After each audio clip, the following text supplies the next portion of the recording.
Il punto di partenza non può essere che uno, cioè la nonna Betta del mio amico Gualtiero Bertelli, che come tutte le nonne Bette di Venezia è assolutamente convinta al centro del mondo che siamo noi altri, i veneziani de Venezia. Al di là del ponte, che se i campagnoli, che dice di essere veneziani, che crede e che pensa di parlare veneziano, ma non parla veneziani, se campagnoli. Al di là dei campagnoli, che se i foresti, bergamaschi, milanesi, americani, canadesi, parigini, danesi, mantovani, tutti foresti. Al di là dell'Adriatico, invece, che c'è i schiavi, i schiavoni.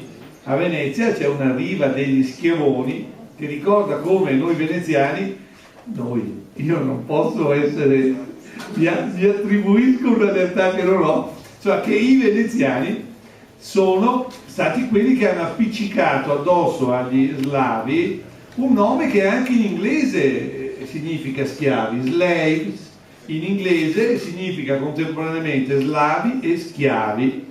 Il saluto più famoso del mondo, ciao, come è noto, viene anche quello da questo. Insomma, al di là dell'Adriatico gli schiavi e i singani, e insieme i mori, gli arabi e i neri. Una cosa su cui gli arabi non sono mica tanto d'accordo, perché sono razzisti con i neri almeno quanto lo siamo noi. Prova provata, per darne soltanto una, che se il cristianesimo ha aspettato 1939 anni prima di fare il primo vescovo nero, arrivando all'estremo che San Benedetto da Palermo riesce a diventare santo ma non a diventare prete, e deve fare il bibliotecario e il custode e il bibliotecario del convento in cui sta, perché può diventare santo ma non può ancora diventare prete, e stiamo parlando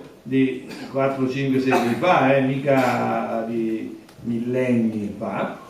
Anche i musulmani, dicevo, sono in ritardo su questo, perché anche il Corano dice che siamo tutti uguali, però il primo imam nero alla Mecca arriva soltanto nel 2009, cioè l'anno scorso, il che vuol dire che su questo piano siamo in ritardo un po' tutti.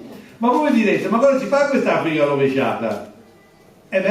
Quest'Africa fatta da Giovan Battista Nicolosi non è rovesciata rispetto a Giovan Battista Nicolosi, perché lui, convinto di essere al centro del mondo, la disegna esattamente come la vedremmo noi se andassimo su una torre ad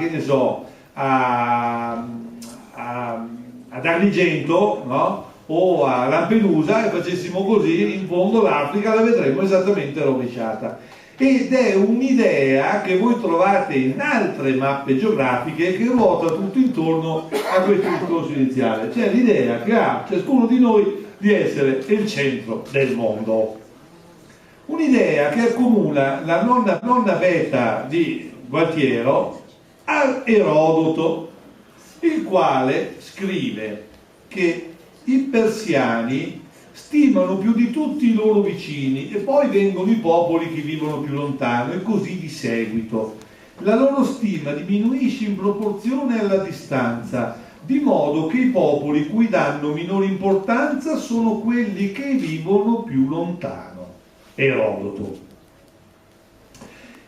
L'oicumenè, il mondo conosciuto di Erodoto era questo. Voi vedete un'Africa perfino ridicola nel suo, perché poco ispezionata, poco viaggiata, no?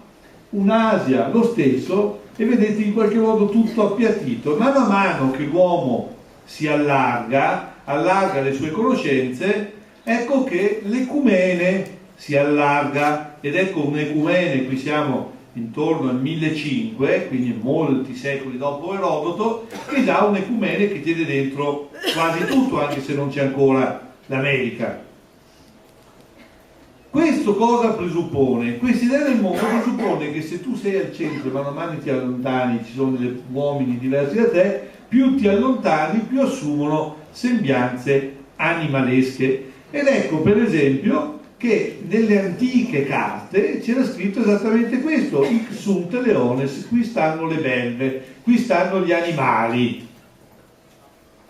E non è una visione, come dire, superata da molto tempo. Questa è una mappa dell'ammiraglio Piri Reis ottomano del 1513, tanto per capirci, era già stata scoperta l'America.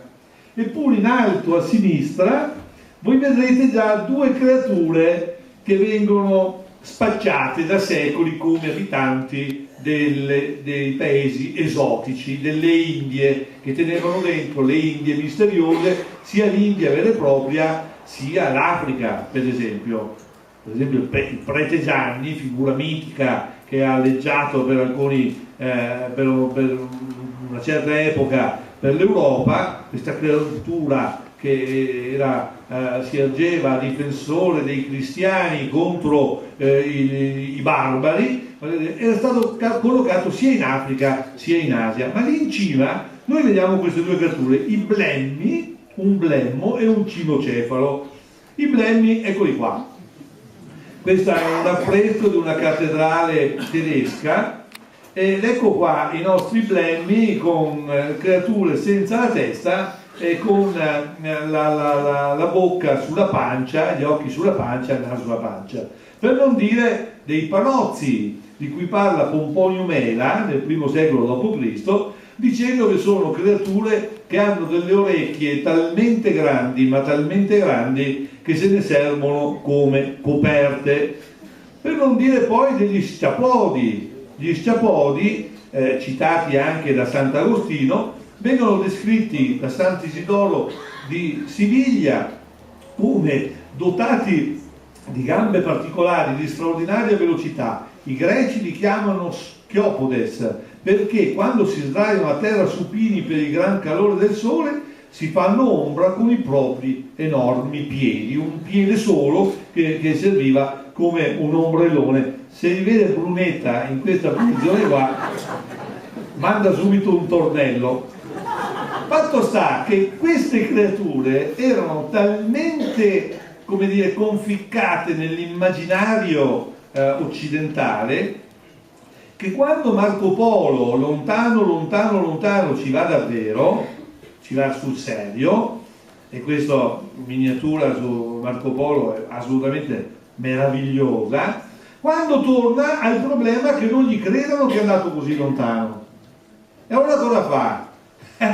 Accontenta, diciamo così, i suoi lettori raccontandogli la balla che si aspettano che lui racconti, cioè gli racconta di aver visto delle creature che lui non ha mai visto, non può aver mai visto, però gliele racconta e gli racconta di aver visto i commercianti cinocefali delle isole Andamane, cioè dei mercanti con la testa di cane.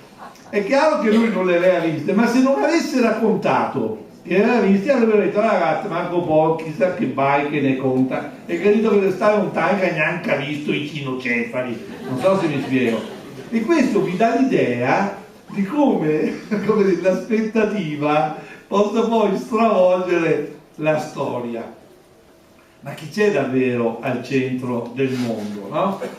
Beh, noi, rispondono gli ebrei pensando alla terra promessa, noi, rispondono gli africani pensando a Kilimangiaro, noi, rispondono i musulmani pensando alla Kaaba, alla Mecca, noi, rispondono gli indiani pensando al Gange, noi, rispondono infine i greci, pensando che il centro del mondo appunto sia la Grecia, al centro della Grecia Delfi, il centro di Delfi il tempio di Apollo e al centro di tutto l'ombelico del mondo, l'Omphalos.